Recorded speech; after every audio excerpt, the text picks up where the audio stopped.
اعوذ باللہ من الشیطان الرجیم بسم اللہ الرحمن الرحیم الحمد للہ رب العالمین بارہ الخلائق الاجمعین والصلاة والسلام والتحیۃ والاکرام علی سیدنا وحبیبنا ابی القاسم محمد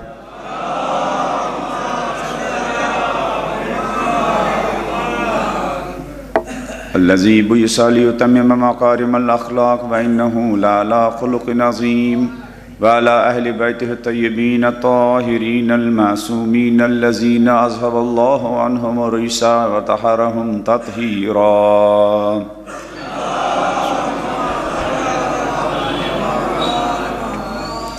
ولعنة الدائمة على أعدائهم أجمعين من الآن إلى قيام يوم الدين أما بعد فقد قال امیر المومنین وَأَعِينُونِي بِوَرَعٍ وَاجْتِهَادٍ وَعِفَّةٍ وَسُدَادٍ رَبِّ اشْرَحْ لِي صَدْرِي وَيَسِّرْ لِي أَمْرِي وَاحْلُلْ عُقْدَةً مِّن لِّسَانِي يَفْقَهُوا قَوْلِي۔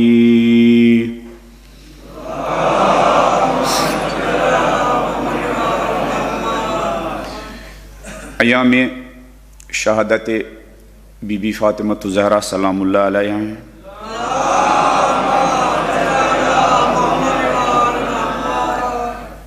اس دور میں جو بے حیائی کا دور ہے، عریانیت کا دور ہے، فحاشیت کا دور ہے، اس دور میں پاکیزگی اور پاک دامنی کی بی بی فاطمہ الزہرا کا ذکر کرنا بہت بڑا جہاد ہے۔ آج زمانہ اتنا خراب ہو چکا ہے کہ اگر کسی ملک کی کوئی بے حیا عورت بے حیائی میں اس کو نمبر 1 ملے تو بے حیا حکمران جشن مناتے ہیں۔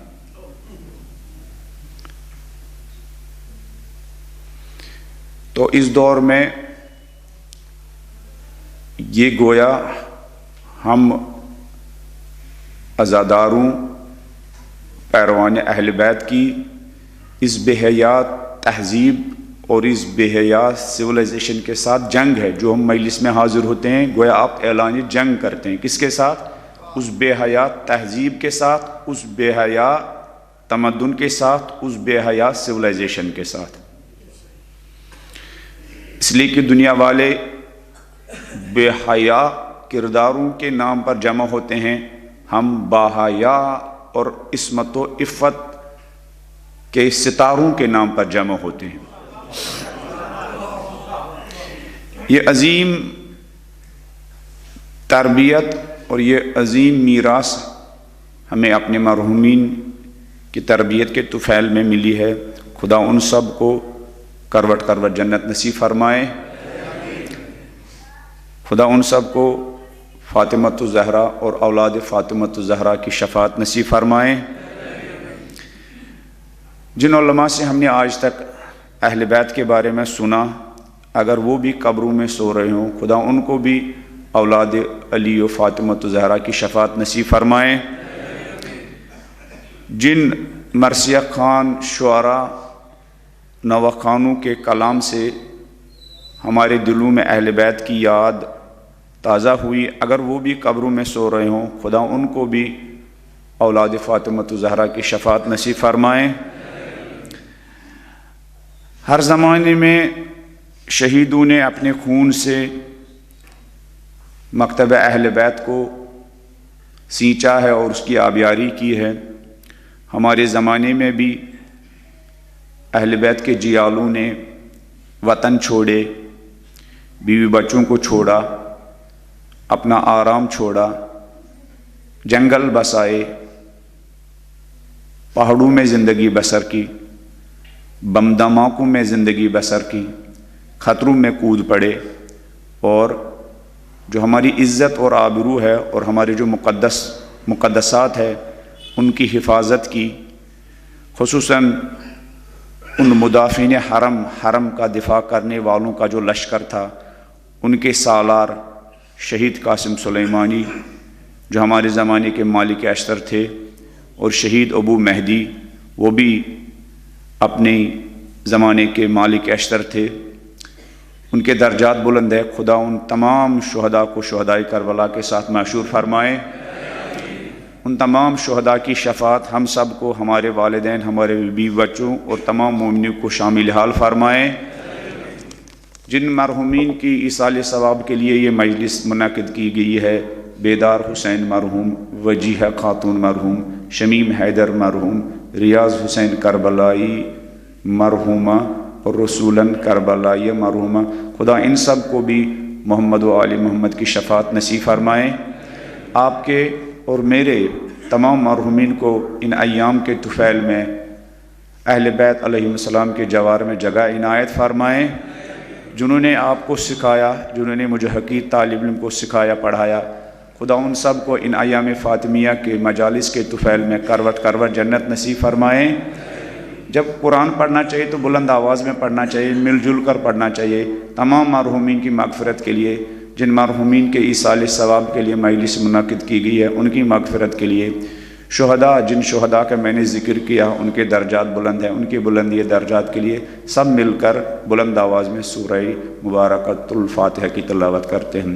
بسم اللہ الرحمن الرحیم، الحمد للہ رب العالمین، الرحمن الرحیم، مالک یوم الدین، ایاک نعبد و ایاک نستعین، اہدنا الصراط المستقیم، صراط الذین انعمت علیہم غیر المغضوب علیہم ولا الضالین۔ بسم اللہ الرحمن الرحیم، قل هو اللہ احد اللہ الصمد لم یلد ولم یولد ولم یکن له کفوا احد۔ بسم اللہ الرحمن الرحیم، قل هو اللہ احد اللہ الصمد لم یلد ولم یولد ولم یکن له کفوا احد۔ بسم اللہ الرحمن الرحیم، قل هو اللہ احد اللہ الصمد لم یلد ولم یولد ولم یکن له کفوا احد۔ اپنی صحت و سلامتی کے لیے، اپنے بیوی بچوں کی صحت و سلامتی کے لیے، ماں باپ کی صحت و سلامتی کے لیے، آپ کے ارد گرد جو مومنین ہمسایہ ہے، آپ کی ان کے ساتھ سلو ہو یا سلو نہ ہو، ان کی صحت و سلامتی کے لیے، ان کی مشکلات دور ہونے کے لیے، ان کی حاجت روائی کے لیے، تمام مومنین و مومنات کی صحت و سلامتی کے لیے، دین کے تمام خدمت گزاروں کی صحت و سلامتی کے لیے، خصوصاً فرزندان زہرا حضرت آیت اللہ عظمہ سید علی خامنی، حضرت آیت اللہ عظمہ سید علی سیستانی، اس بزدل دور میں حسینی بہادر سید حسن نصر اللہ کی صحت و سلامتی کے لیے، اور پوری دنیا میں جو خط امامت و ولایت پر خدمات انجام دے رہے ہیں ان کی صحت و سلامتی کے لیے بلند آواز میں ایک صلوات پڑھ دیجیے۔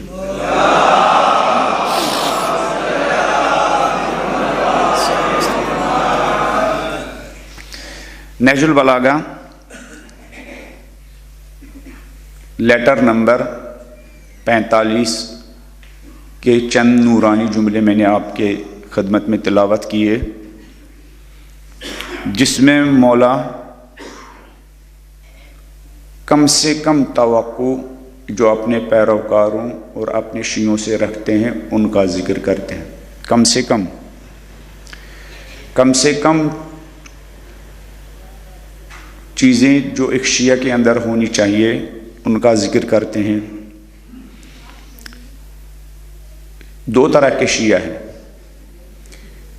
ایک خود پسند شیعہ ہے، یعنی وہ وہی کرتا جو اس کی پسند ہوتی ہے، اور ایک وہ شیعہ ہے جو وہی کرتا جو امام کی پسند ہوتی ہے۔ کچھ شیعہ وہ ہے جن کو ہمیشہ اپنی مرضی کا خیال رہتا ہے، اور کچھ شیعہ وہ ہے جن کو ہمیشہ امام کی مرضی کا خیال رہتا ہے۔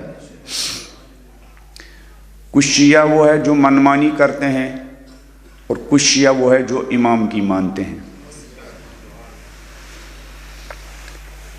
کچھ شیعہ ہمیشہ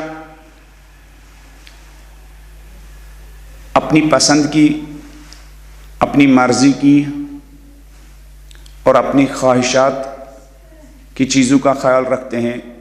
کچھ لوگ صبح و شام اس فکر میں ہوتے ہیں کہ وہ چیز تلاش کرے جو امام کی پسند ہو، اس چیز کو تلاش کرے جس میں امام کی مرضی ہو، اس چیز کو تلاش کرے جو امام کی تمنا و آرزو ہو۔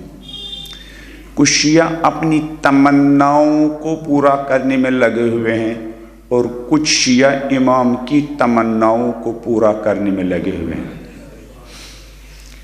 کچھ شیعہ نے اپنے اہداف خود معین کیے ہیں، کچھ شیعہ وہ ہے جن کے اپنے اہداف کچھ نہیں ہے، جو امام کے اہداف ہے وہی ان کے اہداف ہیں۔ کچھ شیعہ اپنے زندگی کے گولز خود ہی معین کرتے ہیں، کچھ شیعہ وہ ہے جو کہتے ہیں ہمارے اپنی زندگی کو کوئی گولز نہیں ہے، ہماری زندگی کے وہی گولز ہے جو ہماری زندگی کے لیے ہمارا امام کیا معین کرے۔ کچھ نفس پرست شیعہ ہے، کچھ امام پرست شیعہ ہے، کچھ نفس پرست ہے، نام تو لیتے ہیں علی کا، علی کے بہانے نفس پرستی کرتے ہیں، وہاں حاضر نہیں ہوتے جہاں علی چاہتے ہیں۔ تو اس لیٹر نمبر 45 میں امام علی علیہ السلام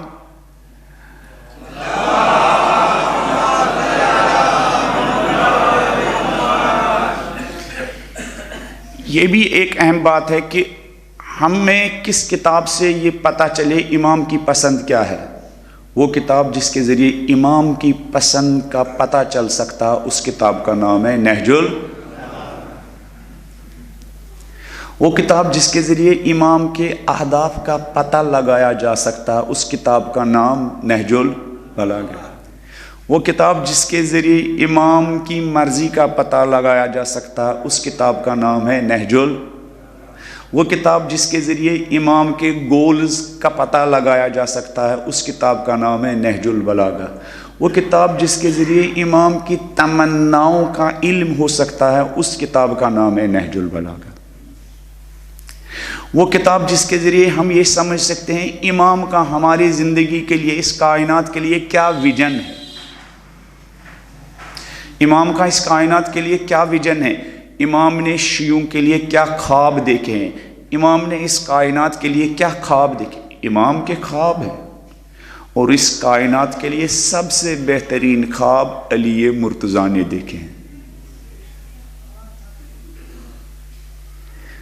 جو ارد گرد آپ پولیٹیشن دیکھتے ہیں نا، انہوں نے صرف اپنے اور اپنی پریوار کے لیے خواب دیکھے ہیں، علی نے اپنے اور اپنے پریوار کے لیے خواب نہیں دیکھے ہیں، پوری عالمی انسانیت کے لیے خواب دیکھے۔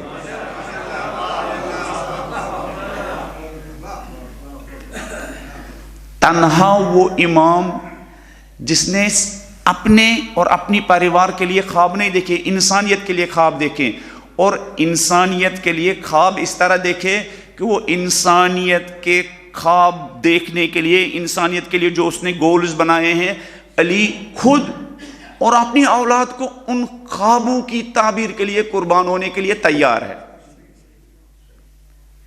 جبکہ جو آج کل کی دنیا میں جو حکمران طبقہ ہے وہ سب کو اپنے خوابوں کی تعبیر کے لیے قربان کرتے ہیں، خود قربان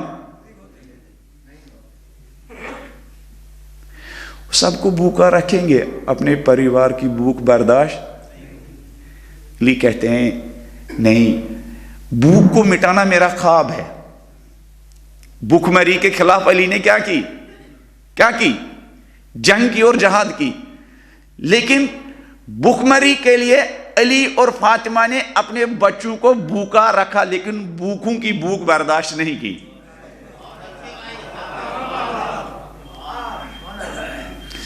اور جو بھوک مری کے خلاف جنگ کرتے ہیں آپ دیکھیں گے ان کے بچوں نے کبھی بھوک کا مزہ نہیں چکھا ہوگا۔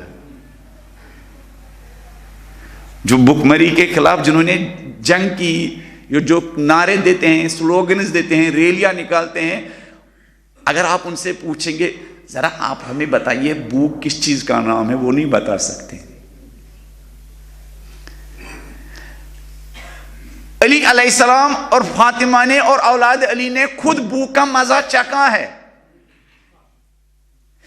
چونکہ بھوک کا مزہ چکھا تھا لہذا وہ اپنے دروازے سے کسی بھوکے کو خالی نہیں نکلنے دیتے تھے۔ انہوں نے اب بھوک کا مزہ چکھا تھا، 3 دن تک وہاں کچھ نہیں ملتا تھا، کبھی کبھی ایسا نہیں تھا کہ وہاں کچھ نہیں تھا. علی میرے اور آپ کی طرف بیکار تھوڑی بیٹھنے والے تھے. ایسا نہیں تھا وہاں کچھ نہیں تھا. ایسا نہیں تھا کہ علی کے گھر میں کیا بیکاری کی وجہ سے الیاذ باللہ کھانا نہیں ہوتا تھا. وہاں ایثار و فداکاری کی وجہ سے کھانا نہیں ہوتا تھا.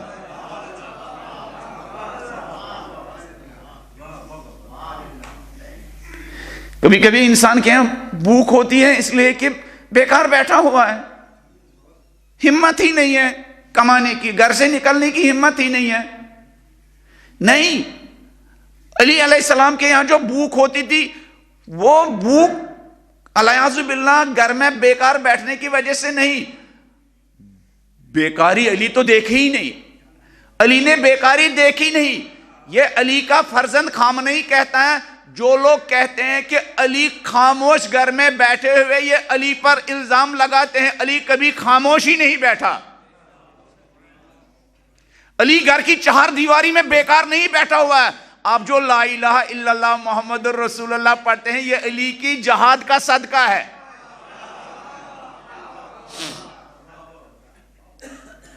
علی کے لیے آپ کہیں گے خاموش رہنے والا امام, علی کبھی خاموش رہا ہی نہیں. اولاد علی کبھی خاموش رہی. ان کی شہادت بتاتی ہے کہ علی اور آل علی کبھی خاموش نہیں بیٹھی ہے. اس کے لیے آپ فرزند علی سید علی خامنئی کی کتاب 250 سالہ انسان کی کتاب کا مطالعہ کیجئے گا. ان کی ایک کتاب ہے 250 سالہ انسان. وہ کہتے ہیں پیغمبر سے لے کر امام مہدی تک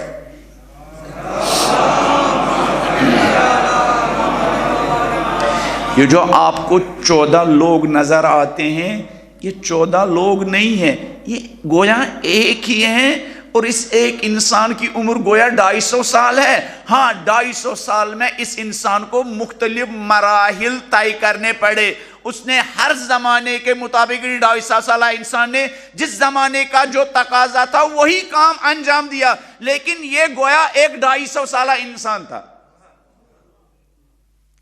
لہذا شہید مرزا مطہری کہتے ہیں, رہبر معظم کی اسی بات کو وضاحت کرتے ہیں, کہتے ہیں کہ اگر امام صادق علیہ السلام امام حسین کے زمانے میں ہوتے تو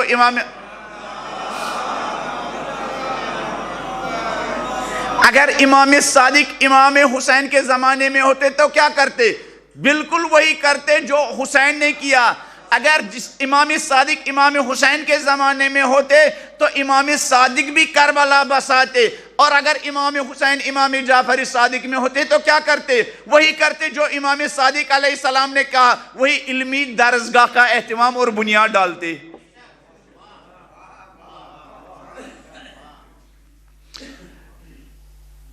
تو علی اور آل علی کے اہداف, علی اور آل علی کی تمنائیں, علی اور آل علی کی آرزویں, علی اور آل علی کے کیا خواب, علی اور آل علی کی کم ترین توقع آپ سے نہیں, مجھ سے بھی. مولوی صاحب ہمیشہ اپنے کو کیا بھول جاتا ہے نا, آپ سے اور مجھ سے, اور ممبر پر بیٹھنے والے طالب علموں سے زیادہ. اس لیے کہ ممبر پر یوں ہی بیٹھنا تھوڑی ہوتا ہے. اس لیے ہماری مجھ جیسے طالب علم کی گرفت زیادہ خطرناک ہوگی. اس لیے کہ اسلام کے بارے میں بولنا سب سے آسان کام ہے, اسلام پر عمل کرنا سب سے سخت کام ہے. اس لیے نہج البلاغہ ہی میں مولا فرماتے ہیں الحق اوسع الاشیاء فی التواسط. جب حق کے بارے میں شعر کہنا ہو, کوئی ہندو بھی آتا ہے حق کے بارے میں شعر بیان کرتا ہے نا.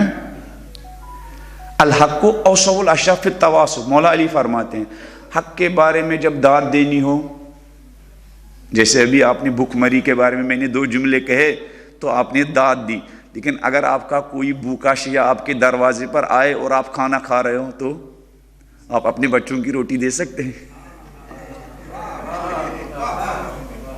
دے سکتے ہیں؟ نہیں دے سکتے.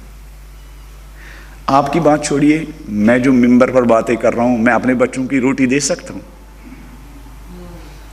اور آپ میں سے کسی نے ہینڈ اپ کیا, مول صاحب آپ تو ابھی بھوک کے بارے میں بتا رہے تھے, تو میں کہوں گا کہ بھائی ممبر بولنے کی چیز ہے, ہاں یہ مقام عمل ہے، مقام عمل میں کچھ ہی لوگ کامیاب ہوتے ہیں۔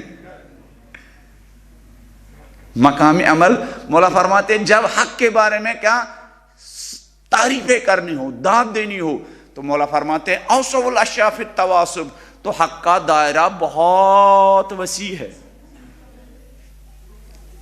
جب محرم میں مولا حسین کی نمازوں کی داد دینی ہو، کتنے داد دینے والے ہوتے ہیں، لیکن جب مسجد میں کیا اول وقت حاضر ہونا ہوتا تو کتنے لوگ حاضر ہوتے ہیں۔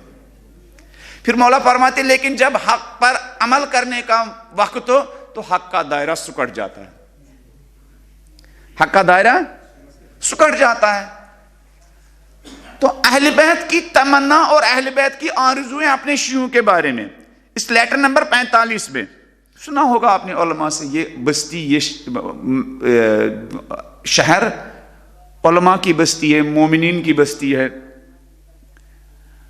علماء یہاں آتے رہتے ہیں۔ یہ جو آپ نے عالیشان مسجد اور عالیشان امام بارہ بنایا ہے، تو اس سے پتہ چلتا ہے کہ یہاں شیعت کے اور اہل بیت کی پیروی کے روٹس اور جڑیں کتنی مضبوط ہیں انشاءاللہ۔ اس خط میں، اس لیٹر میں مولا اپنا لائف سٹائل، اپنے طرز زندگی کے بارے میں گفتگو کرتے ہیں۔ اہل بیت کا ایک مخصوص طرز زندگی تھا، اہل بیت کا ایک مخصوص طرز زندگی تھا۔ اہل بیت کا طرز زندگی بادشاہوں جیسا طرز زندگی نہیں تھا۔ امام کا اپنا مخصوص طرز زندگی ہوتا ہے جو امام کا صرف امام سے مخصوص ہوتا ہے۔ امام کا طرز زندگی، امام اپنا طرز زندگی بتاتے ہیں کہ میں کھاتا کیسے ہوں، میں پہنتا کیا ہوں، میں کھاتا کیا ہوں اور میں پہنتا کیا ہوں۔ اگر چاہوں تو شہد اور خالص گندم کی روٹی کھا سکتا ہوں۔ پھر مولا فرماتے ہیں ہیہات ان یغلبنی الہوی، ناممکن ہے کہ خواہشات علی پر غالب آ جائیں اور اس کوفے میں بھوکے لوگوں کے ہوتے ہوئے علی بادشاہوں کے انداز میں کھائے اور پیے۔ ناممکن ہے کہ علی علیہ السلام جب ارد گرد فقیر و مسکین ہو، ان کے ہوتے ہوئے علی علیہ السلام بادشاہوں کا جیسا لباس پہنے اور بادشاہوں جیسا کیا کھانا کھائے۔ پھر مولا علی علیہ السلام جب اپنا لائف سٹائل بتاتے، اپنا طرز زندگی بتاتے ہیں نا، اصل میں شیعہ کہتے ہی اس کو جس کا طرز زندگی علوی طرز زندگی ہو۔ جیسے آج کل ہمارے یوتھس نے فلمی دنیا کا طرز زندگی اپنایا ہوا ہے، شیعہ اس کو کہتے ہیں جس کا طرز زندگی علوی طرز زندگی ہو۔ پھر مولا خود بھی کہتے ہیں کہ تم لوگ ایسا نہیں کر سکتے ہو، جو میرا طرز زندگی ہے تم ایسا نہیں کر سکتے ہو، چاہو تو کر سکتے ہو، محال نہیں ہے۔ جیسے خامنئی اور سیستانی کے زندگی میں علی کے طرز زندگی کی جھلکیں نظر آتی ہیں، جھلکیں نظر آتی ہیں، محال نہیں ہے۔ اگر علی کی اطاعت کرنا محال ہوتی، نبی علی علیہ السلام کو امام ہی نہ بناتے۔ وہ امام ہو ہی نہیں سکتا جس کی اطاعت کرنا کیا ہو، محال ہو۔ وہ امام ہو ہی نہیں سکتا جس کی اطاعت سخت ضرور ہے لیکن محال، جس کی اطاعت کرنا محال ہو وہ کیسے امام ہو سکتا ہے؟ وہ امام نہیں ہو سکتا ہے۔ خامنئی اور سیستانی کے طرز زندگی میں علی اور آل علی کے کردار کی جھلک نظر آتی ہے۔ لاسٹ ٹائم کویت کے ایک بزنس مین نے، شیعہ نے سید علی خامنئی کی پھٹی ہوئی کٹی ہوئی بوسیدہ چپل کے بارے میں کہا میں اس کو مثلا اتنے ڈالر میں خریدوں گا۔ اس سے لوگوں نے پوچھا بھائی یہ تو 2 روپے کی بھی نہیں ہے، کیوں خریدتے ہو؟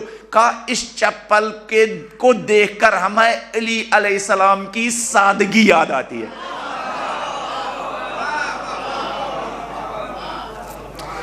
اس کی ویلیو میٹیریل ویلیو نہیں ہے، مادی ویلیو نہیں ہے۔ بھائی حکمراں کیسا ہونا چاہیے، اس کی چپل سے اندازہ ہوتا ہے کہ بھائی علی کا سادہ طرز زندگی کی ہلکی سی جھلک نظر آتی ہے۔ سیستانی صاحب کے گھر میں وہ بوریا نشین انسان کا گھر، اس کو دیکھ کر اندازہ ہوتا ہے کہ علی کا سادہ طرز زندگی کیسا تھا. اس گلی میں جاتے ہوئی، نجف کی اس گلی میں جاتے ہی، اس گلی میں نظر پڑتے ہی انسان کو پتہ چلتا ہے ہاں اس گلی میں علی کا غلام سیستانی رہتا ہے. تو مولا فرماتے ہیں جو میرا لائف سٹائل ہے تم ایسا کر نہیں سکتے ہو، چاہو تو کر سکتے ہو. پھر مولا فرماتے ہیں ولیکن جو میرا لائف سٹائل ہے ویسا تو نہیں کر سکتے ہو، چاہو تو کر سکتے ہو، مشکل ہے. ولیکن اعینونی، لیکن تم لوگ میری مدد کرو. تم لوگ کیا کرو؟ میری مدد کرو. ہم سب ناصر بننا چاہتے ہیں نا، کس کے؟ اپنے وقت کے امام کے. ہم زیارت میں کہتے ہیں نا وجعلنا من انصارہ، ہمیں امام زمانہ کے انصار میں کرا دیے. ہمیں خواب دکھایا گیا نا اہل بیت نے، اہل بیت نے ہمیں بڑا خواب دکھایا. وہ بڑا خواب کیا ہے؟ تم لوگ امام مہدی کے ناصر بنو. یہ بڑا خواب ہے، یہ چھوٹا خواب نہیں ہے. ایک مرتبہ ہمارے اس جعفر آباد میں کچھ لوگ ہوتے ہیں، بھائی ایک کام ہے، فارم بھرو گے کس کا؟ فلان پولیٹیکل پارٹی کا. کیا کرنا ہے؟ اس کے سپورٹر بنو. یہ انسان ہمارے لیے کتنا چھوٹا خواب دیکھ رہا ہے. اور زیارات میں دعاؤں میں ہم سے کہا گیا نہیں، تمہارے خواب بڑے ہونے چاہیے، سپورٹر بننا ہے، ناصر بننا ہے، مددگار بننا ہے. چھوٹے لوگوں اور چھوٹے کاموں کا مت بنو، عالمی گلوبل انقلاب امام مہدی کے ناصر و مددگار بنو. فارم بھرنا ہی ہے تو اس چھوٹی پولیٹیکل پارٹی کا نہیں، فارم بھرنا ہے تو امام مہدی جل اللہ تعالی فرج شریف کے انقلاب میں شامل ہونے کے لیے فارم بھرو. اہل بیت اپنے ماننے والوں کے لیے چھوٹے خواب نہیں دیکھے. شیعوں کے خواب کیسے ہو اس بارے میں ایک مختصر گفتگو میں نے لاسٹ ٹائم حیدرآباد میں کی، وہ بھی نہج البلاغہ کے تناظر میں شیعہ کے خواب کیسے ہونے چاہیے. مولا فرماتے ہیں میرا لائف سٹائل نہیں اپنا سکتے ہو، وَأَعِینُونِی، لیکن میرے سب مددگار بنو. ایک مرتبہ ہم کہتے ہیں مولا آپ ہمارے مددگار بنیے، ایک مرتبہ امام ہم سے کہتے ہیں نہیں تم سب لوگ میرے کیا بنو؟ مددگار بنو. ایک مرتبہ ہم کہتے ہیں مولا ہماری مدد کیجئے، ایک مرتبہ امام کہتے ہیں تم سب لوگ میری کیا کرو؟ مدد کرو. شیعہ کو اپنی تمناؤں کی فکر نہیں ہوتی ہے، شیعہ کو اپنے امام کی تمناؤں کی فکر ہوتی ہے. شیعہ وہ نہیں ہے جو امام کی خدمت میں جائے بہت بڑا بوجھ لے کر، مولا میری مکان کی یہ مشکل ہے، میرے بزنس کے یہ مشکل ہے، میرے بچوں کے یہ مشکل ہے. شیعہ امام کے پاس جاتا ہے یہ کہہ کے مولا میں آپ کی کون سی مشکل حل کر سکتا ہوں. شیعہ جب زیارت کے لیے جاتا ہے وہ زیارت مانگنے کے لیے، میں کچھ مانگنے کے لیے نہیں جاتا ہے، زیارت جاتا ہے مولا میں آیا ہوں کربلا کے شہیدوں کی طرح میرے شانوں پر بھی کوئی ذمہ داری ڈالیے. شیعہ مقدس مقامات پر زیارت کے لیے اس لیے نہیں جاتا ہے اپنی ذمہ داریوں کا بوجھ امام کے شانوں پر ڈالے. شیعہ جاتا ہے تاکہ وہاں سے ذمہ داریوں کا بوجھ لے کے آئے.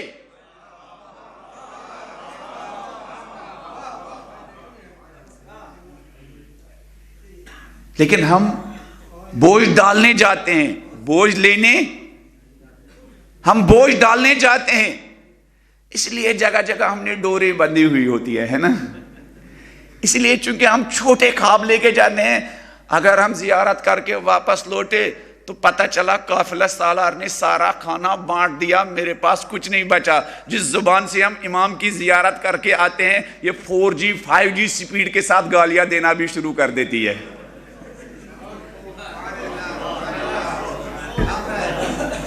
ہے نا؟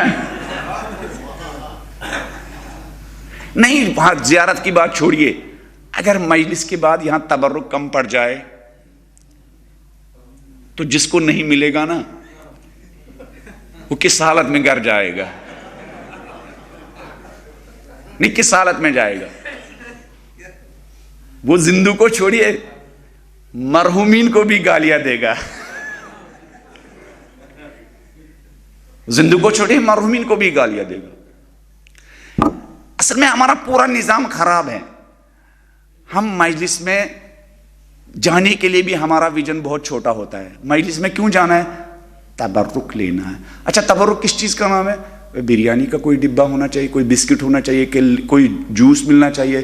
بھائی یہ جو اہل بیت کی احادیث آپ کی روح کو سیراب کر رہی ہے, یہ چھوٹا تبرک ہے یا بڑا تبرک؟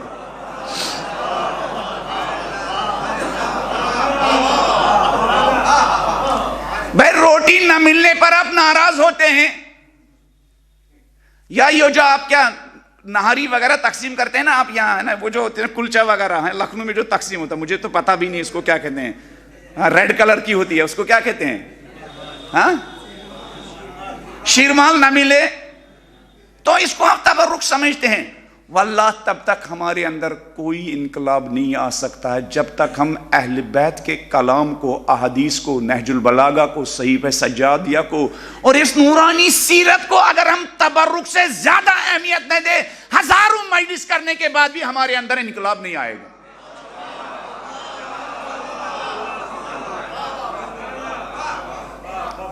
نہیں آئے گا, نہیں آئے گا. ہم علم کے پیاسے نہیں ہیں, ہم علم کے پیسے نہیں ہیں. ہمارے اندر وہ ابھی علی کے کلام کی پیاس ہی نہیں ہے. تو مولا فرماتے میری مدد کرو, جبکہ ہمارا کانسیپٹ یہ ہے کہ امام وہ ہے جو ہماری مدد کرے. امام کہتے ہیں نہیں, میں وہ امام ہوں کیا, بقول ڈاکٹر اقبال کے کیا ہے, وہی تیرے زمانے کا امام برحق جو تجھے کیا حاضر و موجود سے بیزار کرے, موت کی چھاؤں میں دکھا کر رکھے دوست, زندگی تیرے لیے اور بھی دشوار کرے.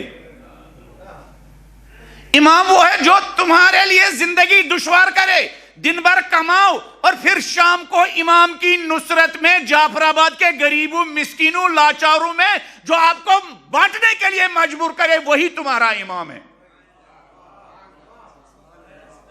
یہاں تو حال یہ ہے کہ 20% خمس بھی نہیں نکلتا ہے, جبکہ شیعہ وہ ہے جو یہ اعلان کرتا ہے مولا 20% کیا, پوری زندگی آپ کی ہے, یہ سانسیں بھی آپ ہی کا ہے. ولایت اسی کا نام ہے, ولایت اسی کا نام ہے. الست اولا بالمومنین من انفسہم قالوا بلا, کیا مومنوں کی جانوں پر مجھ نبی کو ان سے زیادہ اختیار نہیں ہے؟ ہم شیعوں نے کتنا آسمان سر پر اٹھایا ہے, ولایت کے متعلق ہم نے سر پر آسمان اٹھایا ہے, لیکن اس کے معنی یہ ہے ولایت کے آپ کی جان پر علی کا زیادہ اختیار ہے, آپ سے زیادہ. جب آپ کی جان پر زیادہ اختیار ہے تو آپ اپنا, آپ اور میں خود فیصلہ کرے ہمارے مال پر علی کا اختیار ہے یا نہیں ہے. نہیں ہے. پھر ہم علی کے یتیموں, فقیروں, مسکینوں, لاچاروں, بے کسوں, محتاجوں کو کیوں نہیں دیتے ہیں؟ پھر کیوں نہیں دیتے ہیں؟ اگر یہ مال علی کا ہے, یہ وہیں پر خرچ ہونا ہے جہاں علی کی مرضی ہو. لیکن ہم نے مجلسوں میں, محفلوں میں آسمان سر پر اٹھایا ہے, عملاً ہم نے ولایت علی کو قبول. مولا فرماتے وَعَيْنُونِ, میری مدد کرو, میرے مددگار بنو. مولا ہم کیسے آپ کی مدد کر سکتے ہیں؟ مولا ہم آپ کی کیسی مدد کر سکتے ہیں؟ ہم کیسے آپ کے مددگار بن سکتے ہیں؟ ہم کیسے آپ کے ناصر بن سکتے ہیں؟ مولا فرماتے ہیں بِوَرَئِن, ورا کے ذریعے. مولا ورا کیا چیز ہے؟ کہ دین کے معاملے میں احتیاط کے ساتھ سنبھل کر کام کرنا. آپ بازار جاتے ہیں بھیڑ باڑ میں تو آپ کا تھوڑا سا ہلکا سا کیا شک ہوتا ہے, ایسا نہ ہو, کہیں ایسا نہ ہو کہ میرے ہاتھ کیا کسی ایسے انسان کے ساتھ کیا ٹچ کر گئے ہوں جس کو کیا وائرس ہو. یا آپ ہاسپٹل گئے, ہاسپٹل سے جب آپ واپس لوٹتے ہیں تو 10 مرتبہ آپ کیا اپنے ہاتھوں کو کیا سینیٹائز کرتے ہیں 10 مرتبہ آپ اپنے ہاتھ کو کیا ایک لقمہ کھانا بھی، بیوی نے کہا کھانا کھاؤ، کہا نہیں میں پہلے 2 مرتبہ، 1 مرتبہ دھوتے 3 مرتبہ کہ کہیں حضرت وائرس اندر نہ چلا جائے.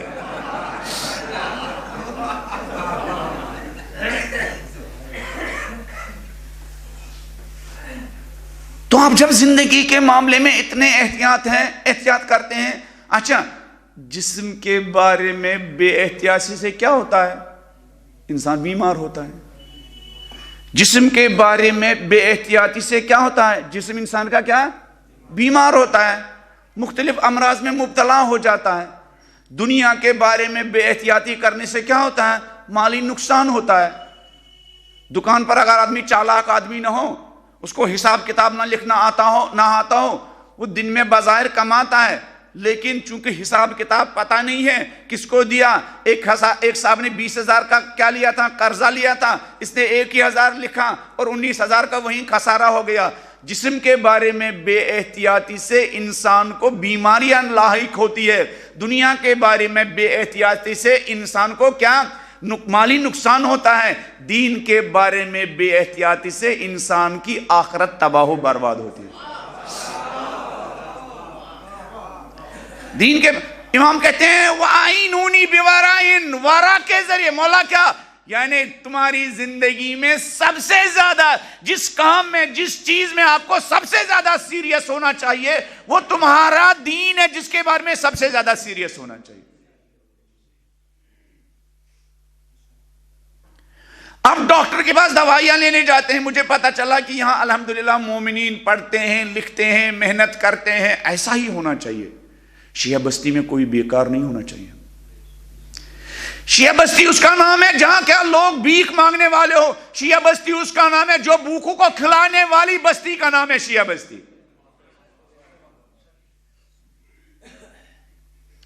تو کہاں کچھ لوگ بہت سارے ہمارے مومنین کے کیا میڈیکل شاپس ہے، دکان ہے. جب آپ دوائی لیتے ہیں آپ 10 مرتبہ دیکھتے ہیں کہ کہیں میڈیکل سٹور والے نے کوئی ایکسپائر دوا جس کی تاریخ ختم ہو گئی ہو وہ نہ دی ہو. 10 مرتبہ دیکھتے ہیں. جب آپ جسم کے بارے میں محتاط ہیں، جسم کے بارے میں محتاط ہیں، اس سے 1000 گنا انسان کو دین کے بارے میں محتاط ہونا چاہیے. محتاط ہونا چاہیے آپ کس کی سنتے ہیں، محتاط ہونا چاہیے آپ کس کا درس حاصل کرتے ہیں، محتاط ہونا چاہیے آپ کس کو منبر پر بٹھاتے ہیں. اس لیے کہ کہیں کہیں ایک جملے کی وجہ سے انسان کی دنیا کہاں سے کہاں پہنچ جاتی ہے. منبر پر کسی کو بٹھانا، آپ نے کشمیر سے ایک طالب علم کی یوٹیوب کی مجلس سنی، آپ نے اس کو بٹھایا، آپ نے یہ سوچا ہی نہیں اس کی فکر کیا ہے، اس کے خیالات کیا ہے، اس کے روٹس کیا ہے.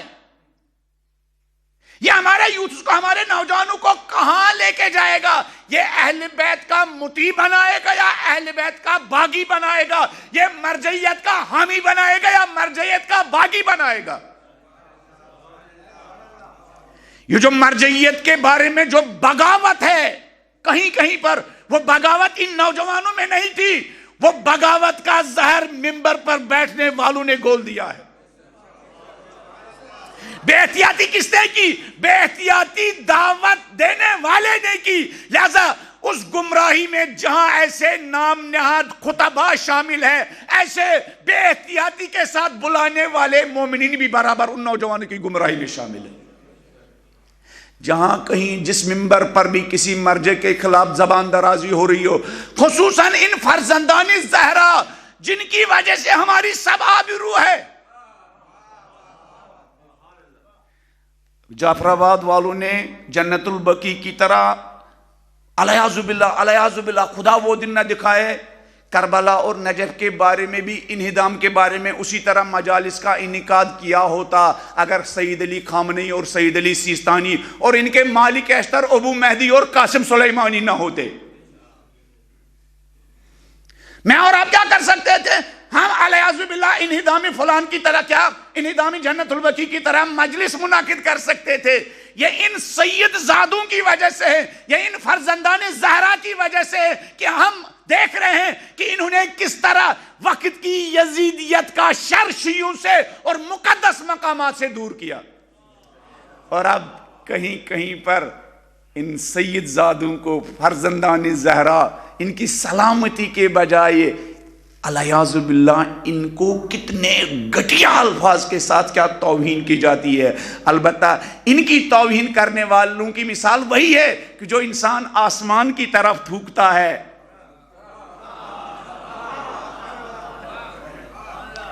یہاں تو امریکہ، یہاں تو اسرائیل، یہاں تو سعودی عربیہ، یہاں تو یورپ، یہاں تو امریکہ، ان کا کیا کچھ نہیں بگاڑ سکا۔ اب امریکہ کے اب کیا ناپاک برطانوی ڈالر لینے والوں کی وجہ سے ان کا کچھ نہیں بگڑے گا۔ امام کہتے ہیں وَعَيْنُونِ میری مدد کرو۔ مولا کیسے؟ بے ورائن، شیعہ کو محتاط ہونا چاہیے۔ کس معاملے میں؟ دین کے معاملے میں۔ دین کے معاملے میں آپ نے غلطی کی، احتیاط سے کام نہیں لیا تو آپ کی مثال بھی وہی ہو جائے گی، لمحوں نے خطا کی صدیوں نے، دنیا ہی میں نہیں وہاں بھی آپ کو سزا۔ وہ لوگ جنہوں نے دین کے معاملے میں بے احتیاطی کی، ان کا حال قرآن نے بیان کیا کہ یوم یعض الظالم علی یدیہ، جس دن گناہگار انسان اپنے ہی ہاتھ کاٹے گا۔ یقول یا لیتنی اتخذت مع الرسول سبیلا، وائے میں نے دنیا میں رسول کا راستہ کیوں نہیں اختیار کیا۔ یہ جتندر اس دنیا میں ضرور اپنے ہاتھ کاٹے گا۔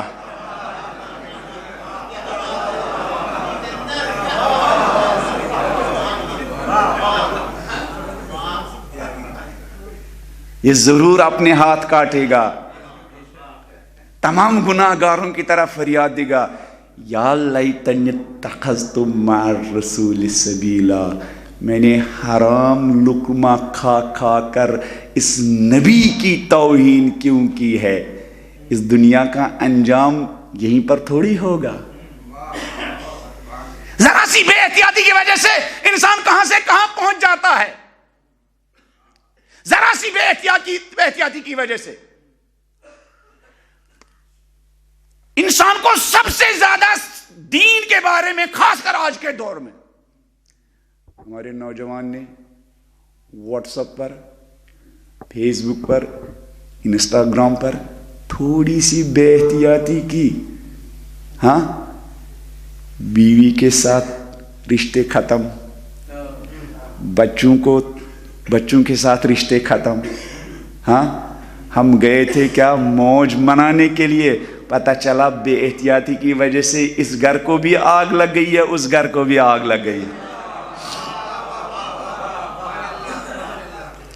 بے احتیاطی کی وجہ سے آج کل کے نوجوانوں کے لیے، میرے لیے، آپ کے لیے، میرے لیے اور آپ کے لیے، ہماری ایک بہن نے بے احتیاطی کی، جعلی فوٹو پروفائل پر لگی ہوئی تھی، ارے نورانی، گاڑی کے کنارے فوٹو لی ہوئی تھی، ارے اس کے پاس تو گاڑی بھی ہے، موبائل بھی ہاتھ میں تھا، ارے اس کے پاس تو بڑا 1 لاکھ کا موبائل بھی ہے، اور پھر یہ بہن خواب دیکھنے لگی، ارے یہ کتنا اچھا لڑکا ہے، ہاں پھر ادھر ہی سے اشارے شروع ہو گئے یا ادھر سے ہائے آ گیا، اس نے کہا اللہ آج تو دعا قبول ہو گئی۔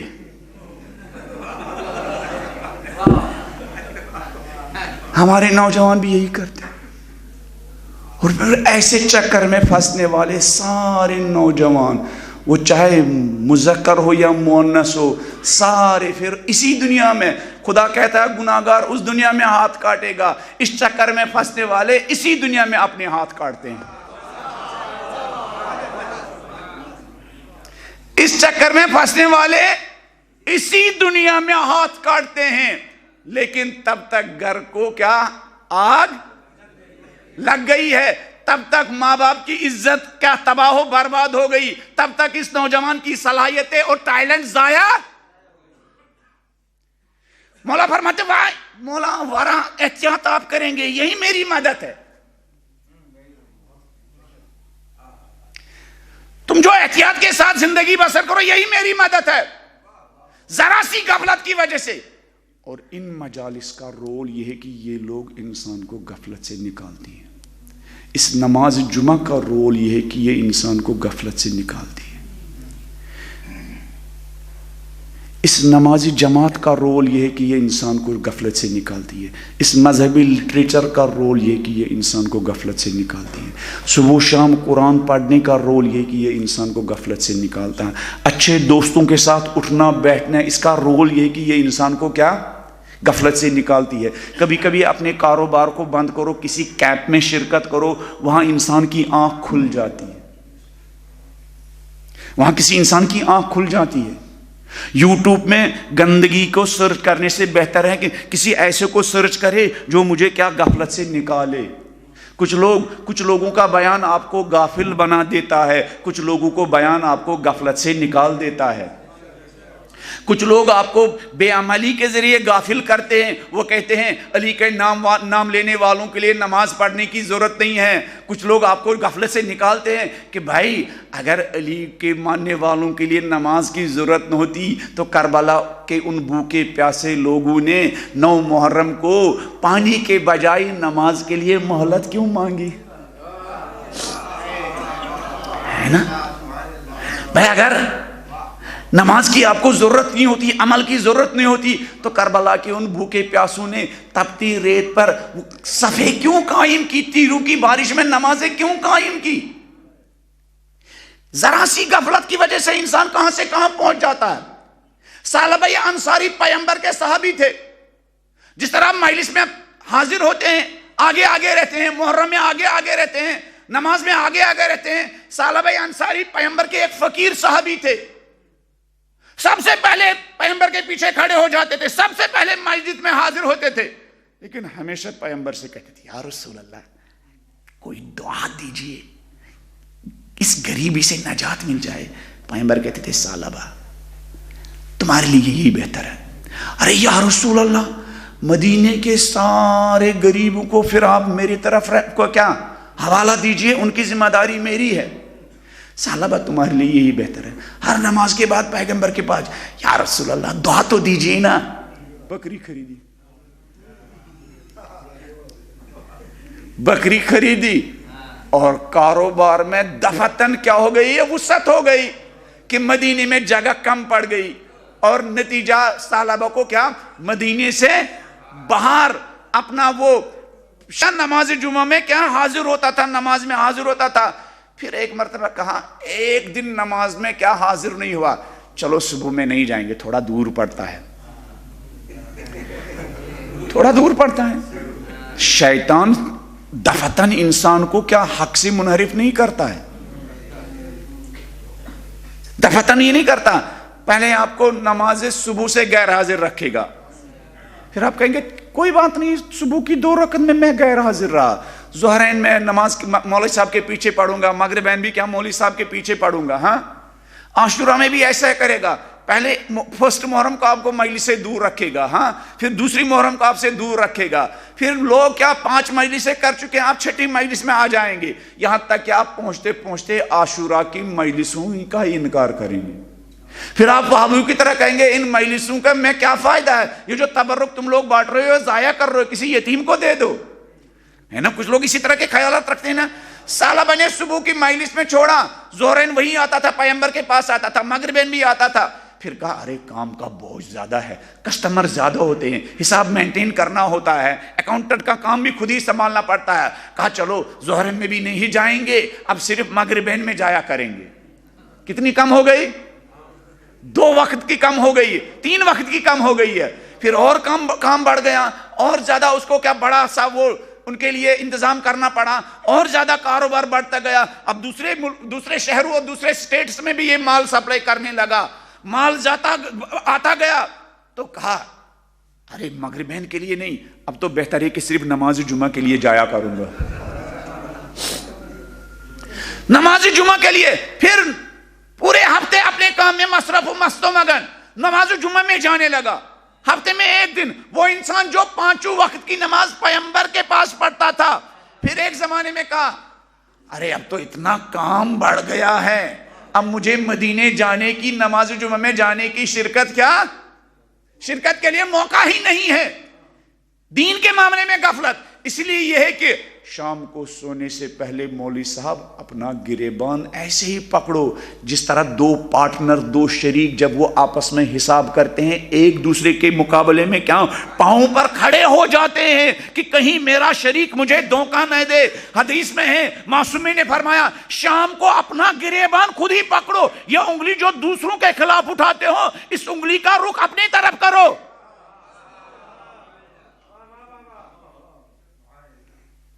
اپنا گریبان پکڑو۔ اپنے گریبان پکڑنے کا ہی نام کیا ہے؟ محاسبہ۔ اپنے گریبان اور اپنی برائیاں تلاش کرنے کا نام، اپنے ویک پوائنٹس تلاش کرنے کے نام کا ہی نام ہے کیا؟ محاسبہ۔ دوسروں کا حساب کرنا آسان کام ہے، اپنا محاسبہ کرنا سب سے سخت کام۔ دوسروں کا محاسبہ کرنا آسان کام، کسی محفل میں بیٹھنا دوسروں کے بارے میں باتیں غیبت کرنا آسان کام ہے۔ مولانا نہج البلاغہ میں فرماتے ہیں طوبیٰ لمن شغلہ عیبہ عن عیوب الناس، مبارک ہو اس انسان کے لیے جس کو اپنی برائیوں کو کیا گنتے گنتے دوسروں کی برائیاں ہی بھول جائے۔ طوبیٰ، مولا فرماتے ہیں مبارک ہو اس انسان کے لیے شغلہ عیبہ عن عیوب الناس، جو اپنے عیب ٹھیک کرنے میں اتنا مصروف ہو جائے کہ دوسروں کی برائیاں اس کو نظر ہی نہ آئے۔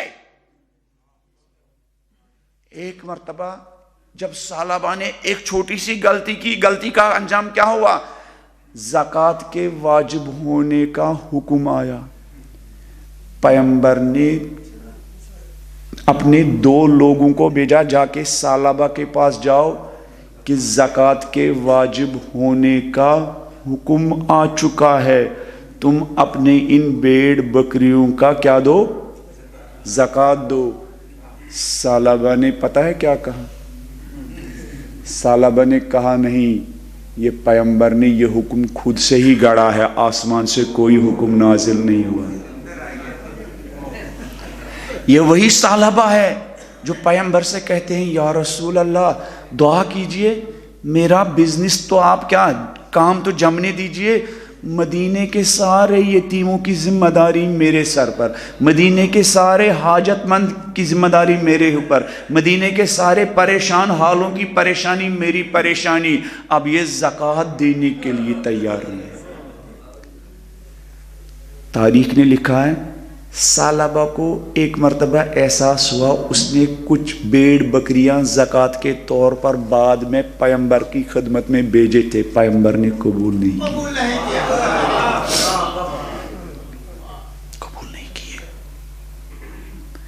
مولا فرماتے ہیں وَأَعِینُونِی، میری مدد کرو، خاص کر اس دور میں جس دور میں ہم جی رہے ہیں۔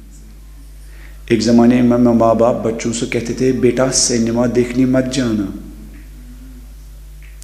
اور وہ بھی اس کو مہینے میں ایک مرتبہ موقع ملتا تھا، اس کو وہ 10 روپیہ چوری کرنا پڑتا تھا یا 1 روپیہ کر کے جمع کرنا پڑتا تھا۔ اب تو سینما کیا، اب انسان کیا دیکھے، گندگیوں میں سیر کرتا ہے، گندگی میں جیتا ہے۔ اب سمپل سی کوئی سرچ کرنے جائیے، وہاں ایک بے حیائی کا منظر آتا ہے۔ پھر ایسے زمانے میں کیا کرنا چاہیے؟ ایسے زمانے میں وہی کرنا چاہیے جو شہید محسن حجیجی کرتے تھے۔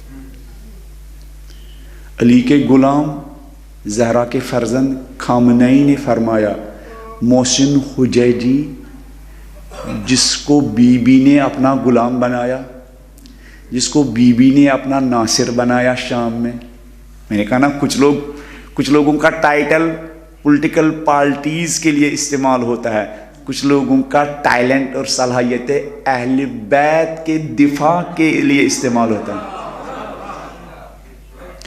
کچھ لوگوں کے پیسے سے کیا حرام کام ہوتے ہیں، کچھ لوگوں کے پیسے سے اہل بیت کی مرضی کا کام ہوتا ہے۔ اس فرزند زہرا اور غلام علی نے فرمایا کہ آج 4G انٹرنیٹ کے زمانے کے نوجوانوں کے لیے محسن حججی حجت ہے۔ ان کی اہلیہ زہرا کا کہنا ہے، کبھی کبھی محسن کہتے تھے زہرا چلو بازار چلتے ہیں، کس لیے؟ ہماری بہنوں بیٹیوں کی طرح نہیں، ارے لکھنؤ سے نیا فیشن آیا ہے، چلو بازار کا چکر لگاتے ہیں۔ کیونکہ ہماری مجلسوں کی وجہ سے ہماری بہنوں بیٹیوں کے بھی خواب چھوٹے ہیں، جبکہ زہرائی بیٹی کے خواب بڑے ہونے چاہیے۔ ان کی بیٹی محسن حججی کی اہلیہ زہرا کہتی ہے کہ محسن کبھی کبھی کہتے تھے زہرا ارے یہ میرا بدن بڑی مشکل سے نماز شب کے لیے کیا کھڑا ہوتا ہے، ارے قرآن کا صفحہ اس کے لیے پڑھنا تھوڑا سا گراں ہوتا ہے، ماں باپ کی خدمت کے لیے یہ بڑے مشکل سے یہ ہاتھ بڑھتے ہیں۔ زہرا ان کی اہلیہ کہتی ہے، کہتے تھے چلو بازار چلتے ہیں۔ محسن کیوں؟ کوئی کتاب لیتے ہیں، اس کتاب کو پڑھ کر اپنی روح کو طاقتور بناتے ہیں۔ روح کیسے طاقتور ہوتی ہے؟ روح کیسے طاقتور ہوتی ہے؟ روح اہل بیت کے کلام کے ذریعے طاقتور ہوتی ہے۔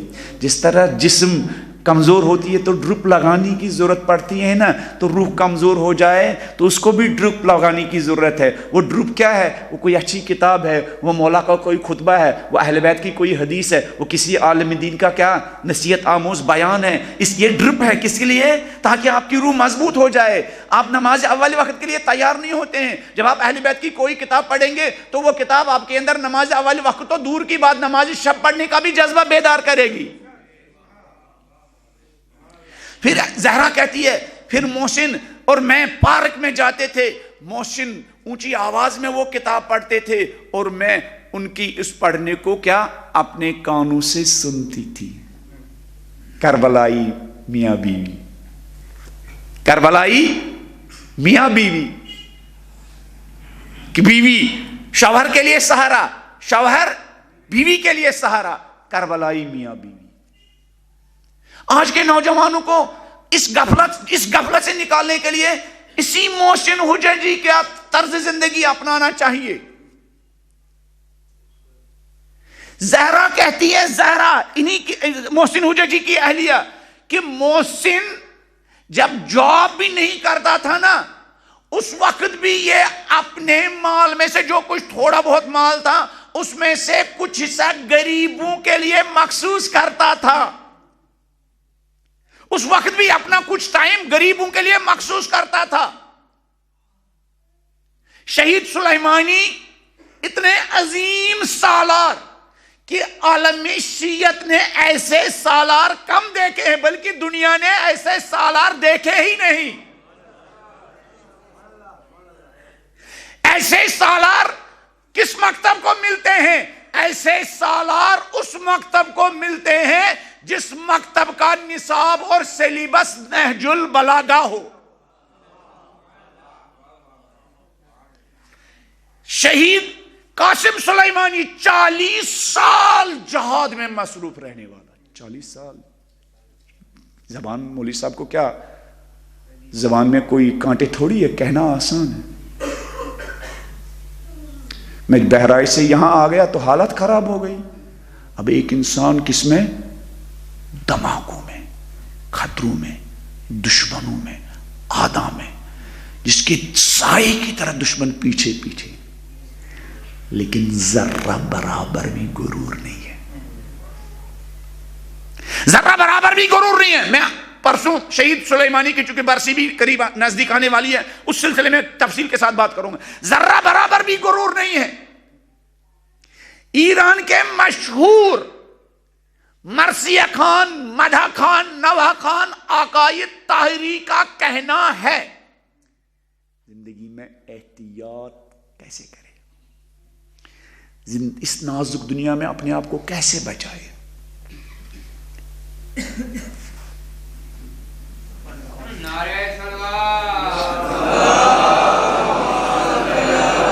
آقای طاہری کہتے ہیں ہم نے 9 ذی الحجہ کو مولا حسین علیہ السلام السلام بین الحرمین میں مولا حسین کی دعائے عرفہ پڑھی اور اس کی تلاوت کی. دعائے عرفہ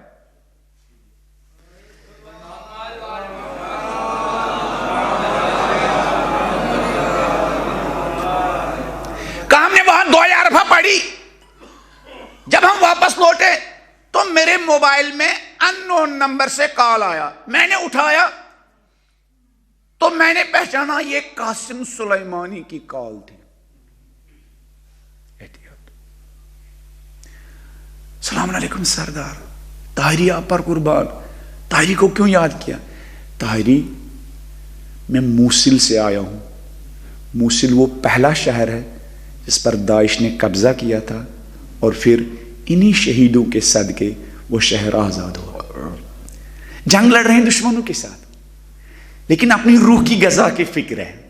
کبھی کبھی ہوتا نا، ہم تو مجلس میں پڑھتے ہمیں دعائے کو مل میں پڑھنے کی کیا ضرورت ہے؟ ہمارے اندر یہ احساس جاگتا نا کبھی کبھی. داعش کے ساتھ جنگ میں مصروف ہے. دعائے عرفہ ختم ہو چکی ہے. آغائے طاہری کہتے میرے موبائل میں بیل بجی، یہ قاسم سلیمانی تھے. میں نے کہا سردار قربان جاؤں، خیریت تو ہے، مجھے کیوں یاد کیا؟ کہا آغائے طاہری میں اور ابو مہدی دعائے عرفہ میں شرکت کرنے کے لیے موصل سے کربلا آئے تھے، لیکن راستے میں ٹریفک اور دوسری وجوہات کی وجہ سے ہم اس وقت پہنچے کہ دعائے عرفہ آپ لوگ کیا ختم کر چکے. کیسے ہوتے علی کے غلام، واللہ کیسے ہوتے علی کے غلام. داعش کے ساتھ لڑتے ہوئے ایک انسان کو کیا روحانی دعائے عرفہ کی پیاس آتی ہے، حسین کا کلام سننے کی پیاس آتی.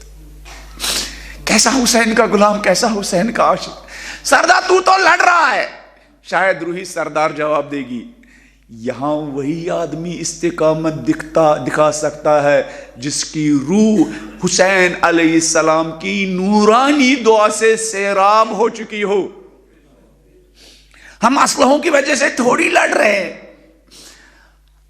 ہم حسین کی اس دعا کے عشق میں آئے. تو آغائے طاہری کا کہنا، سردار نے کہا اس دعا کے کچھ بند میرے اور ابو مہدی کے لیے پڑھ سکتے ہو؟ خامنائی اور سیستانی کے سالار اور علمدار، خامنائی اور سیستانی اور یہ علمدار مالک اشتر. آغائے طاہری کہنا ہے میں نے اپنے لیے یہ اعزاز سمجھا کہ میں حرم حسین علیہ السلام میں قاسم سلیمانی اور ابو مہدی کے لیے دعائے عرفہ کے کچھ بند پڑھوں. آغائے طاہری کا کہنا ہے جب میں نے دعائے عرفہ کے کچھ بند پڑھنا شروع کیے، پیچھے سے اس قدر رونے کی آواز آ رہی تھی. میں نے دیکھا قاسم سلیمانی زار زار رو رہا ہے اور سردار کے شانے ہل رہے تھے. میں نے کہا اگر میں دعا کے اور کچھ بند پڑھوں کہیں قاسم سلیمانی یہیں پر جان بہ لب نہ ہو جائے. میں نے وہیں پر دعا ختم کی اور دل ہی میں کہا قاسم حق ہے تیرا کہ ہر دل میں تو بسا ہوا ہے، اس لیے کہ تیرے دل میں خدا بسا ہوا ہے، تیرے دل میں اہل بیت بسے ہوئے ہیں، تیرے دل میں حسین بسا ہوا ہے، تیرے دل میں حسین علیہ السلام کی دعائے عرفہ بسی ہوئی ہے. تو ہی اس داعش کا مقابلہ کر سکتا ہے، اس لیے کہ تیرے دل میں خدا کی محبت ہے.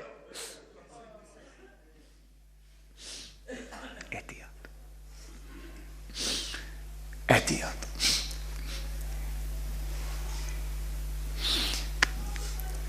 ان ایام یہ ایک لحاظ سے دیکھیے یہ ایام بھیک مانگنے کا ایام ہے. ایک لحاظ سے دیکھیں گے آپ یہ در فاطمہ پر جا کر، در فاطمہ پر کل بھی فقیر جاتے تھے، آج بھی فقیر جاتے ہیں. اگر ہمیں آج بھی اپنے اس روحانی پیاس کو بجھانا ہے نا تو در فاطمہ پر جانا چاہیے. آئندہ میں موقع ملا تو میں بتاؤں گا قاسم سلیمانی فاطمۃ الزہرا سے کس قدر والہانہ محبت کرتے تھے، قاسم سلیمانی کس قدر عشق کرتے تھے فاطمہ اور فاطمہ کے غلاموں سے. فاطمہ کے غلاموں سے، فاطمہ کے عزاداروں سے کس قدر محبت کرتے تھے۔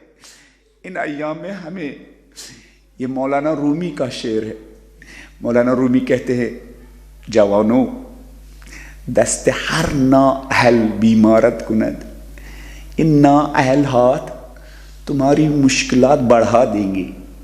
جو نا اہل ہاتھ ہر طرف دکھائی دیتے ہیں نا، یہ نا اہل ہاتھ تمہیں اور زیادہ مشکلات میں ڈال دیں گے۔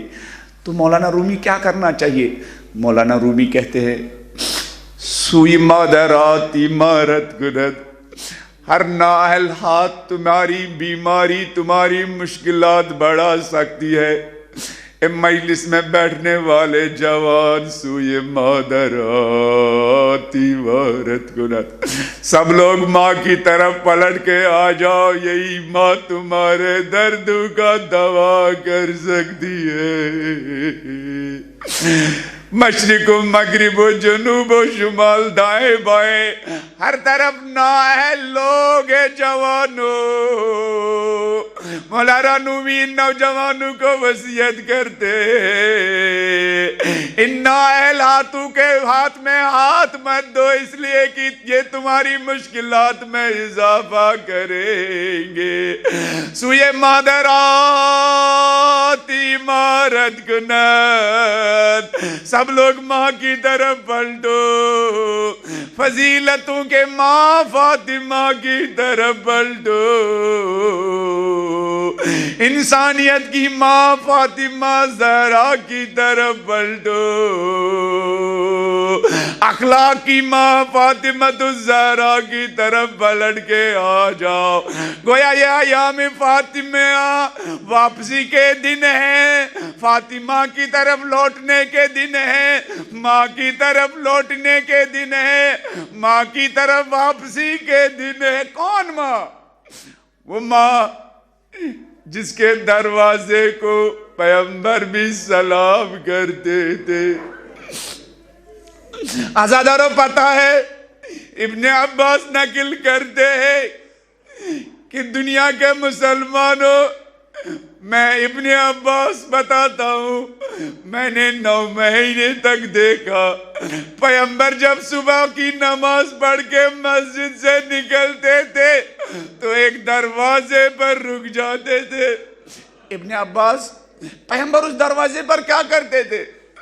ابن عباس کہتے تھے دائیں بائیں پیغمبر کے اصحاب ہوتے تھے، پھر ایک دروازے کو سلام کرتے تھے، پھر ایک گھر کو سلام کرتے تھے۔ ابن عباس کیا کرتے تھے؟ فرماتے تھے السلام علیکم یا اہل بیت النبوہ، انما یرید اللہ لیذہب عنکم الرجس اہل البیت وَيُطَهِّرَكُمْ تَطْهِيرًا۔ ابن عباس کہتے پیغمبر کے آگے پیچھے اصحاب ہوتے تھے، فاطمہ کے دروازے پر رک جاتے تھے، پھر فاطمہ کو سلام کرتے تھے، فاطمہ کے گھر کو سلام کرتے تھے، فاطمہ کے شوہر کو سلام کرتے تھے، فاطمہ کے بچوں کو سلام کرتے تھے۔ ذرا ابن عباس یہ بتاؤ، ایک مرتبہ پیغمبر نے سلام کیا؟ ابن عباس کہتے نہیں لوگوں، میری آنکھوں نے دیکھا 9 مہینے تک پیغمبر فاطمہ کے دروازے کو سلام کرتے تھے۔ میں کہوں گا یا رسول اللہ، 9 مہینے تک امت کو یہ سبق سکھایا کہ فاطمہ کے دروازے کی کیا اہمیت ہے۔ میں کہوں گا یا رسول اللہ، 9 مہینے تک امت کو سمجھایا لوگوں یہ عام دروازہ نہیں ہے، لوگوں یہ معمولی دروازہ نہیں ہے، یہ وہ دروازہ ہے جس دروازے کے سامنے نبی 9 مہینے رک کر سلام کرتا ہے۔ میں کہوں گا یا رسول اللہ، سلام ہو آپ پر یا رسول اللہ۔ آپ کو کیا کس انداز سے امت کو سمجھایا در فاطمہ کی اہمیت و عظمت، مگر یا رسول اللہ جب آپ نے آنکھ کی بند کی یا رسول اللہ، جس امت کو آپ نے 9 مہینے در فاطمہ کی عظمت سمجھا یا رسول اللہ، یا رسول اللہ اس دروازے پر آپ کی امت نے آگ لگا دی یا رسول اللہ، یا رسول اللہ جس دروازے جس گھر کے علی و فاطمہ و حسن و حسین کو آپ سلام کرتے تھے یا رسول اللہ، اس گھر سے علی کو ریسمان رسی باندھ کے گھر سے باہر نکالا گیا یا رسول اللہ، جلتا ہوا دروازہ آپ کی لگتے جگر فاطمہ کے بدن پر ڈالا گیا اور محسن بطن مادر میں وہی شہید ہو گئے۔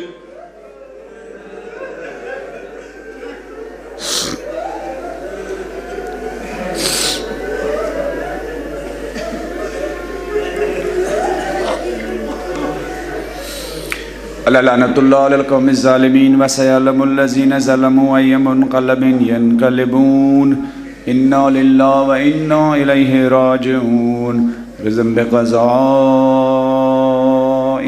وتسليما لأمره إنا لله وإنا إليه راجعون بذنب قضائه وتسليما لأمره۔ پالنے والے ایام فاطمیہ ہیں، فاطمہ کے دن، ہر دن فاطمہ کا ہے۔ پالنے والے ان ایام کے صدقے میں ہمیں فاطمۃ الزہرا کی معرفت نصیب فرما۔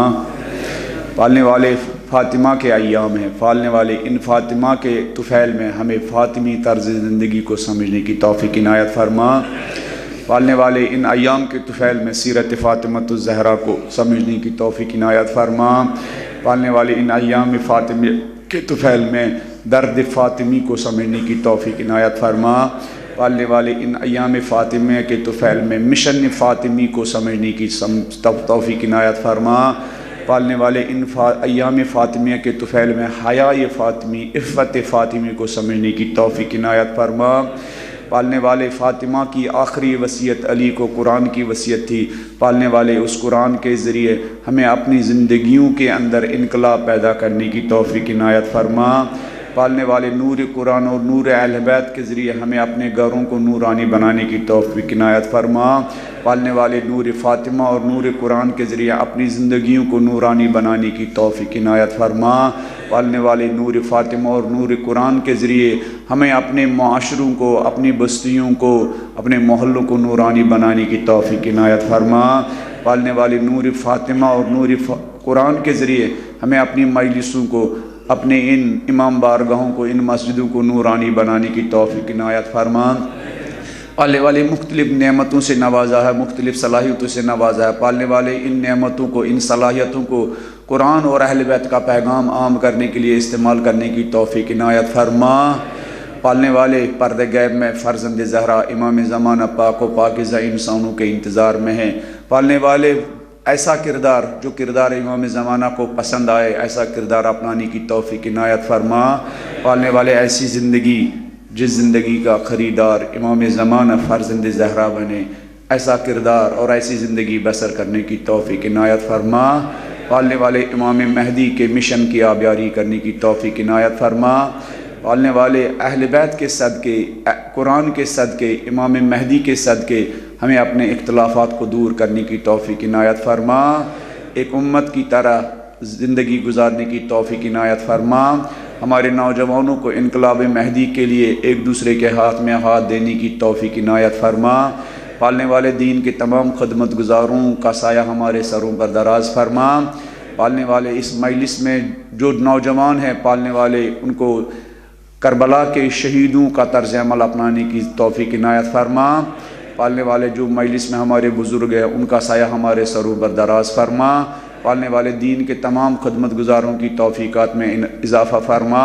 پالنے والے فرزندان زہرا حضرت آیت اللہ عظمیٰ سید علی خامنی، حضرت آیت اللہ عظمیٰ سید علی سیستانی، اور اس بزدل دور میں بہادر حسینی کربلائی سپاہی سید حسن نصر اللہ اور دیگر خطی امامت و ولایت کے مبلغین اور خدمت گزاروں کا سایہ ہمارے سروں کا دراز فرما۔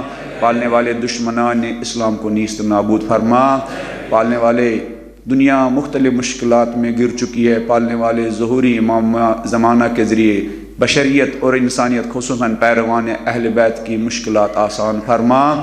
پالنے والے ہمیں بھی امام زمانہ کے رکاب میں جہاد کا شوق ہے، پالنے والے رکابی امام زمانہ میں جہاد کرنے کی توفیق عنایت فرما۔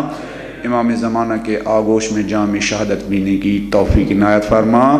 ماتم حسین۔